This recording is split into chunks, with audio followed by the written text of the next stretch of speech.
अस्सलाम वालेकुम। आओ उर्दू सीखें। आज हम छोटी ये के बारे में पढ़ेंगे।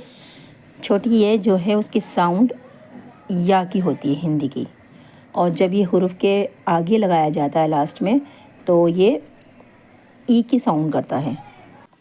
जैसे ये लिखे हुए हैं हुरूफ, ये अलिफ ज़बर या, अलिफ या ज़ेर ई। ये बे ज़बर यब, बे ये ज़ेर बी। ये पे ज़बर यब, पे ये ज़ेर पी।